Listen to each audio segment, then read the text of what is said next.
Hello everyone, welcome all to BS Chemistry channel. We are discussing about chemical reactions and equations. This is third part of the series. तो देखिए हम पढ़ रहे थे types of reactions के बारे में। तो तीन तरह की रिएक्शन हमने पढ़ ली थी। सबसे पहले रिएक्शन पढ़ी थी कॉम्बिनेशन, फिर उसके बाद हमने पढ़ा था डिकम्पोजिशन, उसके बाद हम पढ़ते हैं यहाँ पे डिस्प्लेसमेंट रिएक्शन के बारे में। तो देखिए डिस्प्लेसमेंट रिएक्शन क्या होती है। एक डिस्प्लेसमेंट रिएक्शन के अंदर एक ज़्यादा रिएक्टिव एलिमेंट आपका डिस्प्लेस करता है कम रिएक्टिव एलिमेंट को फ्रॉम इट्स कंपाउंड। अगर मान लीजिए आपके पास एक सब्सटेंस है कॉपर सल्फेट, ठीक है। अब यहाँ पे कॉपर एलिमेंट आपका, अगर इसके अंदर आप आयरन डालते हैं तो आयरन अगर ज़्यादा रिएक्टिव है एज कम्पेयर टू कॉपर, तो ये इसको डिस्प्लेस करके अपना कंपाउंड बना लेगा और कॉपर को निकाल देगा बाहर, ठीक है। ऐसा ही होता है, ये रिएक्शन इस तरह से जाती है, FeSO4 बनता है इसके अंदर और कॉपर आपका प्रेसिपिटेट आउट हो जाता है। इस एक्सपेरिमेंट को हम इस तरह से भी कर सकते हैं। एक टेस्ट ट्यूब के अंदर आपने क्या किया, कॉपर सल्फेट सॉल्यूशन लिया, कॉपर सल्फेट सॉल्यूशन के अंदर आपने आयरन नेल्स को डाल दिया। कुछ टाइम बाद आप देखोगे कि आयरन नेल के ऊपर इस तरह से एक ब्राउन कलर का सॉलिड जम चुका होगा जो कि कॉपर है ऑब्वियसली, ठीक है। और जो आपका सॉल्यूशन बचेगा एट लास्ट, उस सॉल्यूशन का कलर फाइनली आपको लाइट ग्रीन मिलने वाला है, ठीक है। कलर चेंज इस तरह से होगा, पहले आपका जो है सॉल्यूशन का कलर ब्लू होगा, उसके बाद ये थोड़ा सा फेड करता जाएगा, ठीक है। ब्लू कलर फेड करेगा जो आपको यहाँ पे दिख रहा है, और उसके बाद एट लास्ट ये ग्रीन कलर के अंदर कन्वर्ट हो जाएगा, ठीक है। अब देखिए आगे बढ़ते हैं। डिस्प्लेसमेंट रिएक्शन में हम रिएक्टिविटी सीरीज को भी याद रखते हैं। तो रिएक्टिविटी सीरीज को याद रखने का तरीका ये है, इसमें जितने भी एलिमेंट्स आपको जरूरत पड़ेगी वो सारे के सारे यहाँ पे लिखे हुए हैं। सबसे पहले potassium, sodium, calcium, magnesium, aluminium, manganese, zinc, chromium, iron, cadmium, cobalt, nickel, tin, lead, hydrogen, copper, mercury, silver, platinum and gold. ये आपके पास 20 एलिमेंट है। इनको याद करने का तरीका है, पोट में सोडा, कल मांगे अली महान, जानकर फेंकी सीढ़ी कोई नीचे, सुनो प्यारा बच्चा है चापा। ये चापा बच्चे का नाम है, ठीक है। ये याद करने का तरीका है। इनमें reactivity top to bottom decrease हो रही है, यानी कि जैसे जैसे नीचे बढ़ते जाओगे वैसे वैसे आपकी रिएक्टिविटी कम होती जाएगी, ठीक है। अब देखिए अगर आपको पता करना कि कोई डिस्प्लेसमेंट रिएक्शन हो रही है या नहीं हो रही है, तो उसके पता करने के लिए हम केवल इतना देखेंगे कि रिएक्टिविटी सीरीज में जो आप एलिमेंट ऐड कर रहे हैं वो ऊपर है या नीचे है। अगर ऊपर है तो वो रिएक्शन हो जाएगी, अगर नीचे है तो वो रिएक्शन नहीं होगी, ठीक है। जैसे कि हमने देखा आयरन और कॉपर सल्फेट के लिए, तो आयरन और कॉपर में से ऊपर कौन है, आयरन है, इसलिए वो रिएक्शन हो रही थी, ठीक है। अगर इसका उल्टा होता, मान लीजिए आप आयरन सल्फेट के अंदर कॉपर डालते, तब ये रिएक्शन नहीं होती। क्यों? क्योंकि copper is less reactive than iron. अब देखिए कुछ इसके एग्जाम्पल देख लेते हैं। ये हम एग्जैक्टली मेटल डिस्प्लेसमेंट रिएक्शन पढ़ रहे हैं, ठीक है।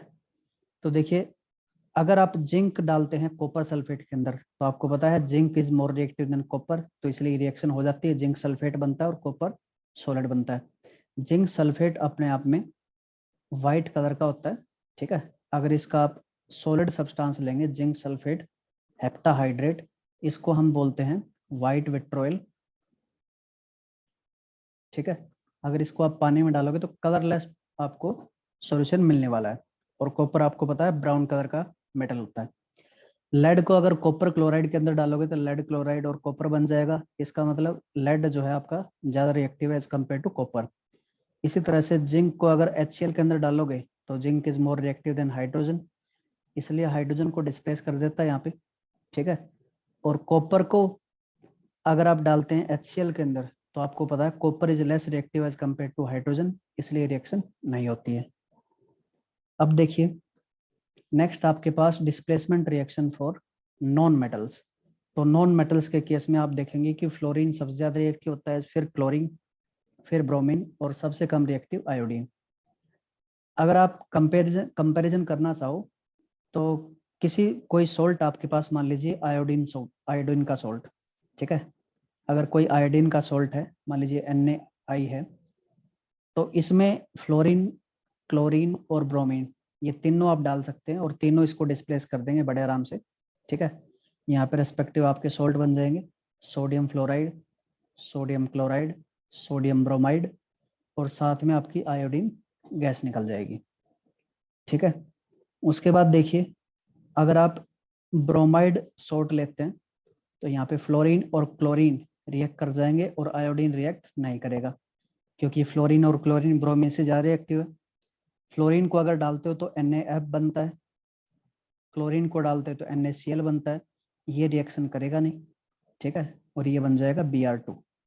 इसी तरह से अगर NaCl डालते हो तो केवल फ्लोरीन डिस्प्लेस कर पाएगा, ये बनाएगा NaF प्लस क्लोरीन। और अगर आप फ्लोराइड सॉल्ट लेते हैं तो इसको कोई भी हेलोजन डिस्प्लेस नहीं कर पाएगा।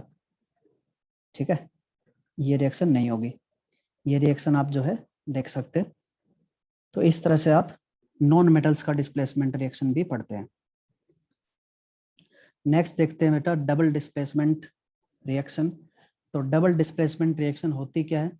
डबल डिस्प्लेसमेंट के अंदर क्या होता है, दो आपके पास कंपाउंड होते हैं और दोनों कंपाउंड्स में कुछ चीजें जो है अदला बदली हो जाती है, शेयर हो जाते हैं। ठीक है, तो कुल मिला के ये रिएक्शन क्या है? Those reaction in which two compound react by an exchange of ion to form two new compound। आपके पास दो कंपाउंड है, वो अपने आयन एक्सचेंज करते हैं, आयन एक्सचेंज करने के बाद जो नए कंपाउंड बनते हैं। ठीक है, और इस प्रोसेस को हम क्या बोलते हैं? डबल डिस्प्लेसमेंट रिएक्शन बोलते हैं। इसके दूसरे नाम भी हो सकते हैं, मेटाथिसिस रिएक्शन भी बोल सकते हैं या पार्टनर एक्सचेंज रिएक्शन भी बोल सकते हैं। इसके दो टाइप हो सकते हैं, एक प्रेसिपिटेशन रिएक्शन है, दूसरी न्यूट्रलाइजेशन रिएक्शन है।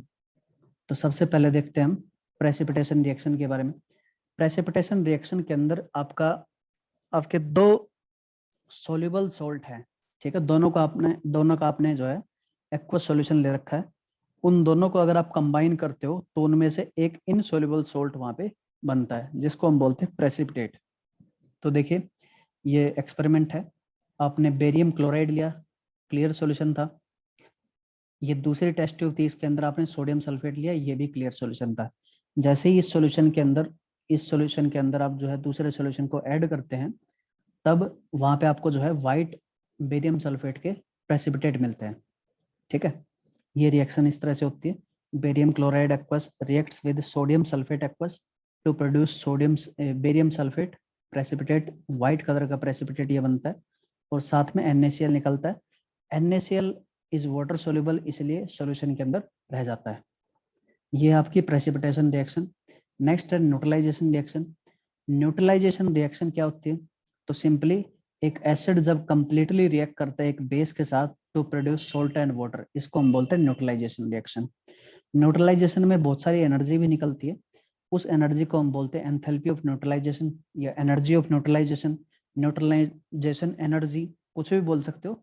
ठीक है, सबका मतलब एक ही रहेगा। अब देखिए, जब ये एनर्जी जो निकलती है, ये energy mostly combination of H+ और OH- की वजह से निकलती है। ठीक है, जैसे कि एग्जांपल के तौर पे अगर समझे तो स्ट्रॉन्ग एसिड को अगर आप स्ट्रॉन्ग बेस के साथ रिएक्ट करवाते हो तो यहाँ पे एक सॉल्ट और वाटर बनता है और एनर्जी एग्जैक्टली 57.1 किलोजूल पर मोल निकलती है।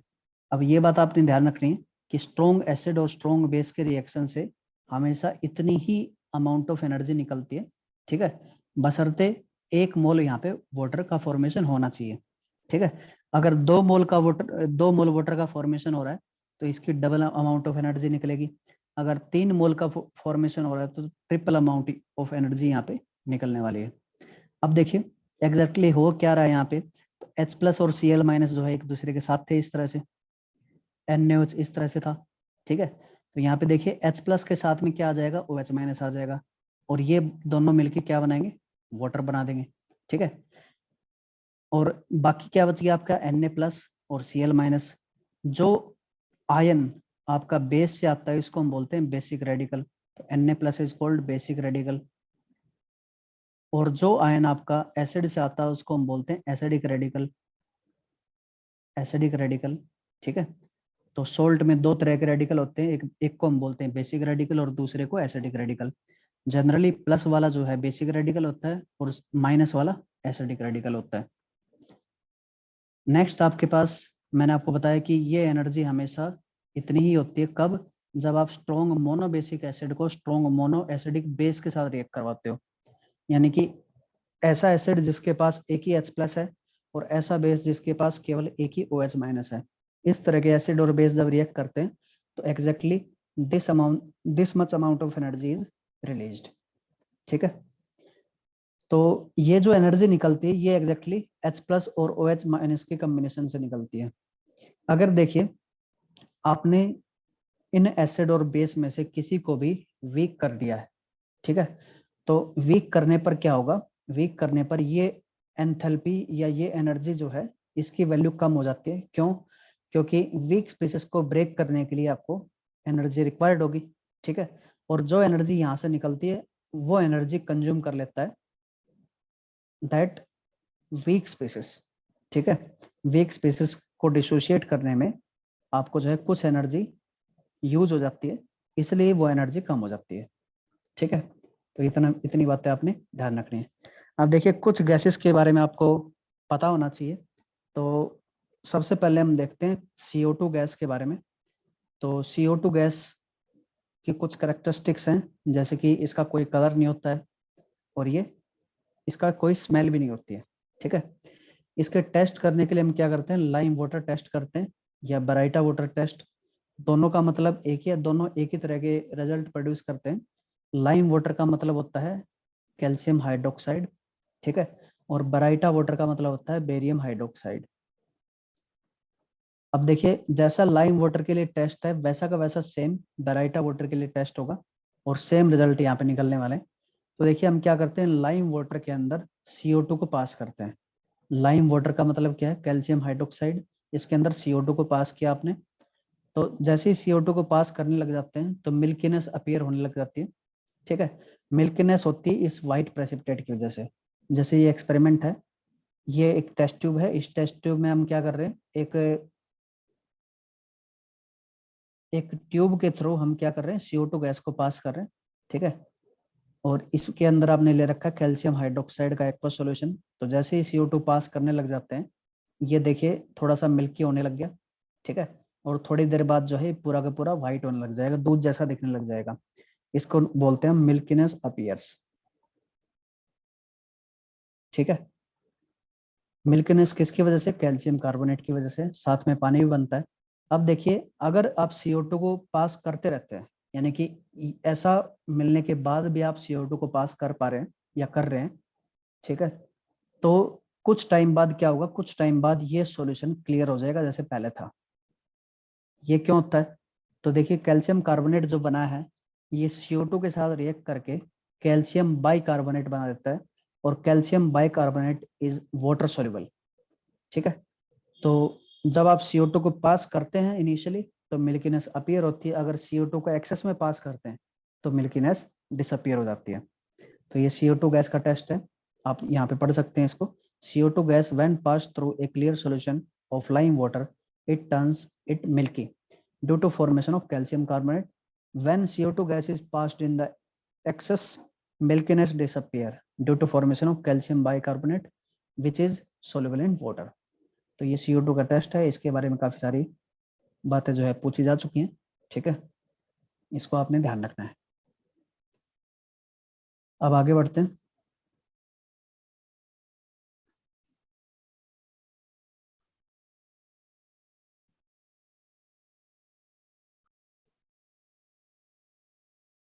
नेक्स्ट गैस आपके पास SO2 गैस। तो SO2 gas is also colourless and have burning sulphur odour, यानी कि जैसे सल्फर बर्न करता है वैसी स्मेल इसमें निकलती है।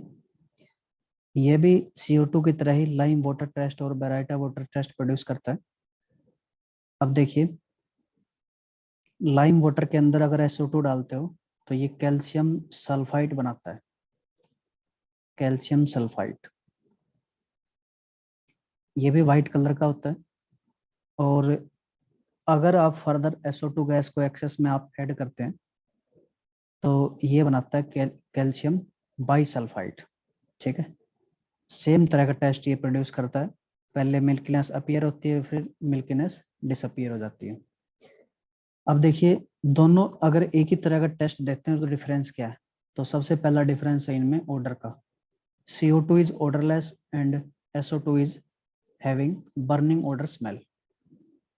इसके अलावा CO2 does not react with acidified KMnO4 और K2Cr2O7, लेकिन SO2 gas does react with KMnO4 and K2Cr2O7। और KMnO4 का ये कलर डिकलराइज कर देती है। एग्जैक्टली अगर रिएक्शन देखें तो KMnO4 reacts with SO2 gas in acidic medium to give Mn2 plus and SO4 2-। ये रिएक्शन प्रोड्यूस करती है। ठीक है, तो यहाँ पे KMnO4 आपका पिंक कलर का था और फाइनली आपको कलरलेस सॉल्यूशन यहाँ पे मिलने वाला है। तो ये चीज आपको दिखाई देगा। इसके अलावा K2Cr2O7 के अंदर डालोगे तो SO2 आपको ये प्रोड्यूस करेगा Cr3 प्लस प्लस SO4 2-। अब यहाँ पे इसका कलर जो था ये ऑरेंज कलर का था। ऑरेंज कलर के अंदर अगर आप SO2 गैस डालोगे K2Cr2O7 के अंदर तो ये क्रोमियम 3 प्लस के अंदर कन्वर्ट हो जाएगा। क्रोमियम 3 प्लस ग्रीन कलर का होता है, तो कुल मिला के ऑरेंज कलर से ग्रीन कलर का सॉल्यूशन ये बन जाएगा। तो ये डिफरेंस इनके बीच में हो सकते हैं। उसके बाद नेक्स्ट गैस देखते हैं SO3 गैस। SO3 गैस जो है ये कलरलेस होती है और बर्निंग सल्फर स्मेल है, यानी कि जैसी SO2 गैस की थी वैसी प्रॉपर्टी इसकी है। लेकिन देखिए SO2 और SO3 में क्या डिफरेंस है?